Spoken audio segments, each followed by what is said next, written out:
the network of alliances and partnerships that the United States enjoys and which President Biden has strengthened in his time in office, and to try to look for ways to bolster each other's national security interests as well. So we didn't see anything coming out of this meeting that we were necessarily surprised by. I wouldn't go so far as to say we weren't concerned about this relationship and where it's going. Of course we are, and we're watching it closely. But I'd leave it at that. Did you think that was a purposeful show of public display to send any kind of message to the U.S. or otherwise? Oh man, I'm not good at talking about personal human bodily affection one way or the other, so I think I'll leave it to these two gents to talk about why they thought it was good to hug one another. I'll just tell you that we take seriously the challenges that both countries represent, and we take seriously this burgeoning relationship between the two of them. That said, in Ukraine specifically, we haven't seen President Xi rush to the effort to assist the Russian armed forces and provide lethal capabilities. We are deeply concerned and have said so. I think Kareem mentioned it yesterday about some of these Chinese companies that are providing microelectronics and components for Russia's defensive weapon systems. That's a problem, and we raised that with the Chinese as well. Okay, thank you. So what is the status of the aid on that first truck that went in? Is it being distributed, or is it still? I was told right before coming out here that the UN has now taken possession of these first pallets and are getting them ready for distribution inside Gaza. So, look, I mean, hopefully by the time we're done here, I mean, some of that stuff will actually be in the mouths of some hungry people, but we'll see. And then one other question on Russia and Ukraine. Russia is pounding the Kharkiv region. Is it time for the U.S. to revisit the prohibition on Ukraine against using American weapons in an offensive manner? We do not encourage, nor do we enable attacks using U.S.-supplied weapon systems inside Russian territory. That's the policy. That has not changed. Thank you, Karine, and thank you, Admiral. You just spoke about the importance of protecting humanitarian aid workers, and it's been a month and a half since the IDF released a report about the World Central Kitchen. Has the U.S. finished reviewing that report, and what did it conclude? I'm not aware that we have some sort of final conclusion on that, but I'll tell you, I'll take the question, we'll go back and I'll check with my State Department colleagues, but I'm not aware that we've come to some different or final conclusion about We it. asked you several times in the past. You said we're still reviewing the report. It takes a long time to go through all the facts and figures, so...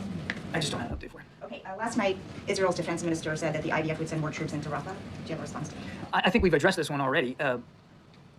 As always, I'll let the Israelis talk about their military operations and where they put their troops. Point one. Point two, they have a right and a responsibility to go after Hamas, including in Rafah.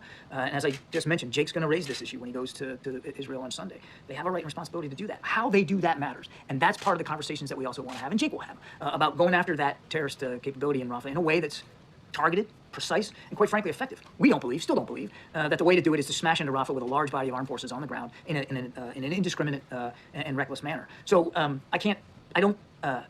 not dodging the question. I don't know the context with which Minister Gallant said that. I can just tell you that nothing's changed about our view that we don't support a major ground operation or a large operation in Rafah. That would put now it's about 1 million people at greater risk. Yeah. Thank you. As you know, President has focused a lot on democracy, promoting democracy globally in his 3.5 years. What is President's thoughts on the election that are happening in India right now? Around 900 million voters going out to 1 million voting booths to elect 545 members of parliaments from thousands of candidates from 2,660 registered political parties. Not too many more vibrant democracies in the world than India, and we applaud the Indian people for exercising, their ability to vote and to have a voice in their future government. And we wish them well throughout the process, of course. And secondly, Prime Minister Modi is going for his third term, seeking his third term from the people of India. How do you see India-US relationship in the 10 years of his government? How do I see? I'm sorry. How do you see India-US relationship in the 10 years of his administration? How do I see it over the last 10 years? Oh, I'll speak to the last 3 if that's okay, because that's kind of where I'm allowed to go. But you 3 years are also vice president. Yeah, I'm going to stick to the last 3 years, if you don't mind. Look, our relationship with India is extremely close and getting closer. You saw it in our state visit. I mean, we launched all kinds of new initiatives, working on critical emerging technologies together, and bolstering and expanding the relevance of the Indo-Pacific Quad, of course, which India is a part of. And then just the people-to-people exchanges and the military cooperation that we share with India. So, I mean, it's a very vibrant, very active partnership, and we're grateful for Prime Minister Modi's leadership. One final one. You spoke about Quad. Does the President really believe that the two of his Quad partners, India and Japan, are xenophobic? Oh, I mean, look, Karine already dealt with this one. I mean, the President was making a broader point here about the vibrancy of our own democracy here in the United States and how inclusive and participatory it is. Thank you. That was not easy to say. Thanks, Admiral. You mentioned that the aid coming through the pier was going to be screened by Israeli authorities. How confident are you that that's not going to cause sort of delays in terms of the aid being held up? And also, if I may, how confident are you that there's not going to be delays at the other end, at the pier end as well? Well, look, I mean, it's day one. And as I just said, we've got indications here just before I came on out here that some of that aid was already moving into Gaza. That's pretty impressive for day one, just day one. The inspections are actually happening in Cyprus. And that's a really important component of this modular system that we've constructed here. So the inspections are happening before the ships even leave Cyprus and move on down to the eastern coast. I'm sorry, the eastern med off the coast of Gaza. So right now, it seems like a very good system in place. But again, it's day one, so we'll take a look and see how it goes. Inspections being done in tandem with anyone else, such as the United States? The IDF is responsible for the inspection regime in Cyprus. And as I said, on this first day, it worked well. On With Jake Sullivan's travel this weekend, did the U.S. government receive any assurances from Israel that it wouldn't expand its Rafah operation while he's there? I'll just say, without getting into our diplomatic conversations, we've said this before, that we're going to continue to talk to the Israelis about alternatives to major ground operations in Rafah. That is not what they're conducting right now. And they have assured us that they are willing to continue to have those discussions with us before they make any major decisions. I'll leave it at that. Can you share an update on the American doctors in Gaza who are trying to get out of there and what your understanding is, what the U.S. government assessment is of the holdup? There's no holdup. They're out. There was 20 American doctors. 17 are out now. Came out today, and all 17 of this they wanted to leave. I won't speak for the other 3, but I can assure you that any of them that wanted to leave are out now. And then just finally, you referenced the security plan for the port and the pier. Secretary Austin a couple of weeks ago, before it was operational, said his understanding was that if U.S. troops were fired upon, that they may fire back. Is that still your understanding of what would happen here? 100%. Thank you, Kareem. Thank you, Admiral. When it comes to those bodies that were recovered, the 3 hostages, what impact does that have on the current ceasefire negotiations? Does it set those talks back? I don't think we can say that right now.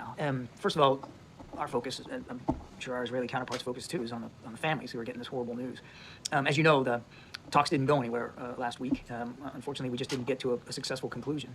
One of the things that Jake wants to cover when he goes over back to the region is to see what we can do to keep those talks going and get some kind of resolution here. But I don't think it's difficult to see how this grim news today is going to have a major effect on the hostage deal negotiations. We really want to get this done so that we can get 6 weeks of a ceasefire that can maybe lead to something more enduring. And part of that ceasefire deal is the release of hostages. I know you said you don't know how many Americans are still alive, but is there a broad assessment of how many hostages overall are still alive? I would refer you to the Israelis for an exact number. I know it's north of 100. I've seen estimates of maybe 130 total. Not all of them. We don't believe all of them are alive. We don't know exactly what the breakdown is. And of course, Rafah is going to be a big point of discussion when Sullivan is in the region. Can you just talk about the impact that the president's withholding of those 2,000-pound bombs have had on the relationship and Israeli decision-making when it comes to what we're seeing in Rafah right now? It's not a withholding. Just there was a pause put in place on a shipment of 2,000-pound bombs, and that pause is still in place. I would remind you that other aid, other weapons and capabilities from the United States continues to flow to Israel. They are not left defenseless. And they also have, without getting into specifics, they have inventories of existing, like similar capabilities that they already had available to them. I won't speak to their operations, but I think you can just discern from news coverage alone that they continue to conduct operations in Rafah and elsewhere in Gaza. So you're saying they already have inventories of the 2,000? I'm just saying they have existing inventories of capabilities, and more capabilities continue to go. I won't get into the details of that for their own operational security, but I guess I didn't really answer your question, though, on decision making.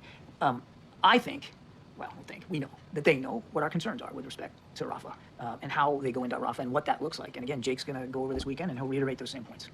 John, you had the assassination attempt on the Slovakian leader this week. What is the level of concern that this could be an indicator of instability in Europe? You have European Union elections coming up in June. There have been some attacks on German politicians that we've seen. How much is this a worry of the administration? It's too soon to know whether you're seeing some kind of a trend here, a wave of violent activity or intent with respect to political stability in Europe. But obviously we're watching this real closely. Certainly we're glad to hear that the Prime Minister survived the attack and is on the mend. We wish him a speedy recovery. Thanks, Kareem. Admiral, back to Ukraine. Does the President hope to attend the Ukraine peace conference next month? I don't have anything on his schedule to speak to in that regard. I just want to ask about the strategic consultant group status, when they will be meeting. Well, you got Is it National will be Security next Advisor week? going over this weekend. That's pretty good. That's pretty good level of meetings here. I don't have another one inside the SCG context to speak to today. We've had a couple live ones. We've had some virtual ones. I think that they'll continue. But the next consultation, if you will, is Jake's trip this weekend. John, just to follow up what you told me this morning, were there any conditions that Israelis imposed on certain items in this aid that will get into Gaza? Because in the past, they won't allow scissors, for example, wheelchairs, other items, or just purely food? This is really focused, certainly today, and I think in coming days, it's really going to be focused on food, nutrition. That's really the focus, and there's been no restrictions placed by the Israelis on that. Okay, And I one more point. You reminded me that the Israelis, and the IDF in particular, have been enormously helpful and supportive of this effort, this temporary pier, and their role on the beach and on the ground in supporting it. They've been very, very helpful, extremely cooperative. And the distribution, you just said that UN agencies going to be in charge. Does this include UNRWA? And second, will be any supervision by the IDF or in the steps of distribution, not just offloading of the pier? So I want to be careful here because I don't want to violate operational security issues. As I said in my opening statement, the food will be distributed by the UN and other aid organizations. I'll let the UN speak to that, how they're going to do that. When you get the material ashore, it goes into what we would call a marshalling area. So it's a part of the beach where it can be placed safely until it can be then head out on trucks into Gaza. I would just say that there's an adequate security apparatus in place for that purpose, and I think I need to leave it at that. Just considering the hostages, any confirmation that actually reports indicating that the bodies that they recovered today, that the hostages were killed as far as December? They were not killed recently. I don't have that level of information. I don't know. Thank you, Kareem. Hi, Admiral. Just quickly to follow up on the military pier, are U.S. troops guarding it on the ground? There is not on the ground. So, as I said in my opening statement, there are no U.S. service members in Gaza. There is a small U.S. military component on the pier itself. And they're there really to do sort of two things. One is to provide a modicum of security for it, but also to assist with the logistics. I mean, you're going to have ships pulling up to this pier, not the big cargo ships. They'll transport it to smaller ships off the coast of Gaza. Those smaller ships will bring the goods onto the pier, and you're going to need some logistical support to get it from the ships onto the trucks. So there's a small footprint of U.S. military on the pier, but they will not go into Gaza. How many, when you say small? I think I'm going to let the Pentagon speak to the numbers. I don't want to violate that, but it's not a huge number. And why is the U.S. confident that Israel will not strike any of the vehicles that are taking aid? And I understand you said that they've been extraordinarily but cooperative. have they offered explicit assurances that they will not? I mean, because they attacked the World Food Kitchen cars that were carrying aid. And they investigated, and they fired people that they thought were at fault, and they apologized for the mistake, and they have tried to improve their deconfliction processes. We are not worried about the Israelis striking the convoys of trucks that are coming off of that pier. They are actually participating in helping marshal that material ashore and then get it into Gaza, so that's not a concern. Thank you, Grant. So just to clarify, John, the Israelis and the American soldiers, the small footprint of American soldiers, will be working together to marshal these cities. There is a small component of U.S. service members on the pier. There are no Israeli Defense Forces on the pier. And so, is there anything more that you can preview on President Ruto's visit next week, especially in terms of shoring up partnership against China's influence in the continent? We'll have more say on state visit as we get closer to it. And just one more, and feel free if you want to take this one, Corinne. Many of those protests on campus have linked the Palestinian cause to activism of other global injustices, including racism against African Americans. And so you both have said often that the president understands the emotions behind these protests. But I was wondering specifically, as the president is ramping up his outreach to black voters, is he aware of and sensitive towards the black community and how they might see a common parallel of injustice between themselves and Palestinians? Let me take this. Let's let the Admiral finish what he came to do. And then I'll take That's definitely not a question for me. Go ahead. We'll take a couple more. Go ahead. What is your current... The young lady. Yeah. Thank you. John, you mentioned the U.S. providing some security. I thought the IDF was going to be providing the security, but is there a small component of U.S. forces that are also there providing some security? There's a small component of U.S. service members on the pier, as I said, that will be helping with force protection, of course. I mean, I'm not going to speak to the number. I'll let the Pentagon do that. And then there's still U.S. forces or U.S. troops offshore in addition to those on the pier. There's a Navy component.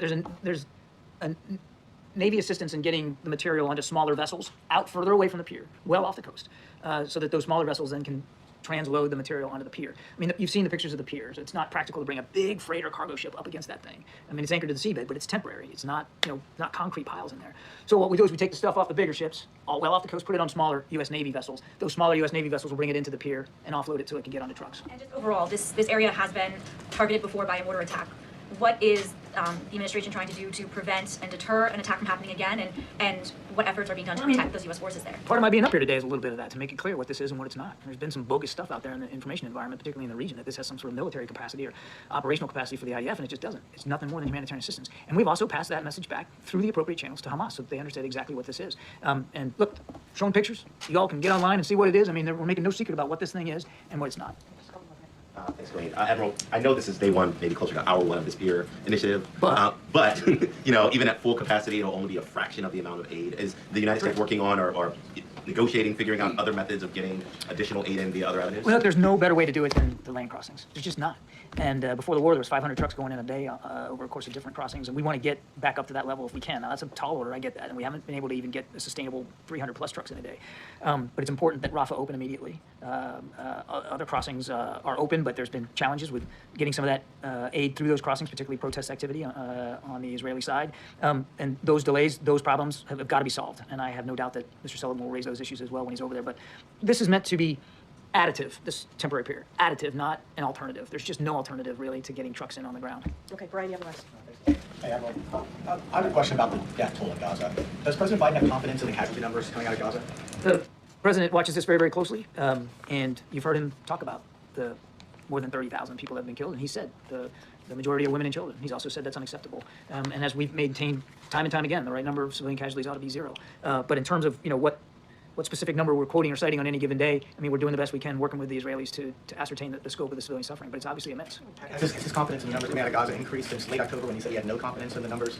You've heard the president talk about the numbers and talk about the concern. And the most important thing, aside from obviously how tragic that is what we're doing to alleviate and help improve conditions in Gaza, including through this temporary period today. Thanks, everybody. Thanks, Admiral. Thank you.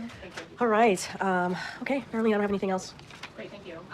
Does the president, who is a former chairman of the Senate Judiciary Committee, agree with the current chairman of the Senate Judiciary Committee that Justice Alito should recuse himself from 20 cases involving the 2020 election or January 6th because of the reporting of the upside-down flag flown outside of his house? So obviously we've seen the reporting, and I don't want to comment on the specific report on that reporting. What I can say more broadly is that the president believes that the American flag is sacred. You've heard him say that, and is owed proper respect and honor of the brave men and women who have defended our country for generations, and we should be respecting that flag. We should be making sure that it is respected in that way. It is sacred. As for anything else, the conduct or recusing himself, that is something for the court to decide. I just don't have anything else to add, and just want to be very clear. The American flag is sacred. That is something that the president believes in, and you've heard me say this before at this podium many times. Can you give us a sense of how the president will use his time at Morehouse on Sunday? Will there be any news in the speech? Will it be more of a lofty, go forth and prosper kind of speech? Can you give us a sense of, without getting specific, because I know you don't want to get ahead of the president. I don't want to get ahead of the president. No. So look, he takes these commencement addresses incredibly seriously. He understands the importance of him being the president and obviously commander-in-chief when he speaks to the West Point graduates later this month. But he sees this as an opportunity to lift up and to give important message to our future leaders. I mean, these Morehouse men who are graduating will be our future leaders. As you heard from Mayor Benjamin when he was standing here behind this lectern, he talked about what it's like to be part of that HBCU, if you can imagine, collective, and how important it is and how respected that is. And so, look, he'll have, I think, some important message to share for these future leaders. He'll have themes in his remarks, in his commencement remarks that he'll share with them. He's been working on these remarks for the past couple days, I can assure you, with his senior advisors. He's taking this incredibly seriously, and he understands, as the president tends to do, meet the moment that we're in. I won't get beyond that, but I would say stay tuned. I think it will be a moving commencement address. I think it will meet the moment, and I think you will hear directly from the president on how he sees, obviously, the future of this country, and also the community that they represent. But again, as you just stated, I'm not going to get ahead of the president. Go ahead, Bisha. Thanks, Karine. I'm going to try again. On Morehouse? Not on Morehouse, Okay. no, on the flag. Okay. So, given the flag incident, does President Biden believe that Justice Alito can rule with impartiality for all the cases involving January 6th? So look, and this is something that I have spoken to the president about, and basically what I laid out is how he feels is that the American flag is sacred, and we should be respecting that flag. I do not want to get into the business of the specific actions that Supreme Court justices, if they should recuse themselves or not on a court. That is something for the court more broadly. They have to make that decision. That is something that we're not going to step into. We're not going to comment from here. But more broadly, we can say from the reportings that we have seen that we believe that the American flag should be respected. It should be. If you think about the brave men and women who have sacrificed, given their lives to protect our nation, that is something that we will always say and be really, really clear about. I cannot speak to if he should recuse himself, how he should move forward in the court. That is for the court to decide. Okay, on another topic, did President Biden... Wow, you just seem so disappointed. It's like, oh, Karine, no, we're going to move on. I understand that you can't, but you're not going to engage. Sorry to disappoint you. No, it's okay. So, did the president see the confrontations from the House Oversight Committee meeting yesterday? So I have not talked to him about if you've seen it. What we can say, and I think this is something the president would agree upon, which is, as someone who was a senator for 36 years, he believes that people should respect each other, treat each other with dignity and civility. I'm not going to speak to what happened, obviously, in that hearing, but what we can say is someone who, a president, as I just stated, was a senator for some time, who knows how that place works. I think you have to treat people with dignity. You have to treat people with respect. It is important. It doesn't matter which side of the aisle you sit on. It is important to do that because you are there to work on behalf of the American people, and that's probably all I can share at this time. Thank you. On Morehouse, he said the president is going to meet the moment. Does that mean he's going to specifically address some of the concerns that students there and faculty have raised about his handling of the war? I will say stay tuned. And then what was the president's reaction to Senator Romney saying that the president should have pardoned Donald Trump after the Justice Department brought those indictments against him, or that he should have pressured New York prosecutors not to pursue the ongoing hush money trial? The current president of the United States getting involved in an ongoing legal case? A current sitting senator saying that the president should have pardoned him. I mean, we're just going to let the process move. We would never interject ourselves in a criminal legal proceedings. It's not something that we do from here. Thank you, Karine. Sticky fingers. Yeah. That's what you called yourself, you said. Well, I kept dropping my notebook. I'm just so excited to be here today. There's a billionaire, Ray Dalio, quoted by the Financial Times. He's saying now that the chances of a civil war in this country are around 35 to 40%. Do you think the chances are that high? I mean, I'm not in a place to give probabilities, or I don't gamble. I don't spend my time in Vegas, so I couldn't speak to that. But what I can say is the president has been really clear about the need to continue to fight for our democracy. That is one of the reasons he jumped into the election back in 2019. What he was seeing across the country, what we're seeing obviously in Charlottesville, and what he saw there, the vile, the hatred, and it was concerning to him. And so, but you move forward, and from there to January 6th of 2021.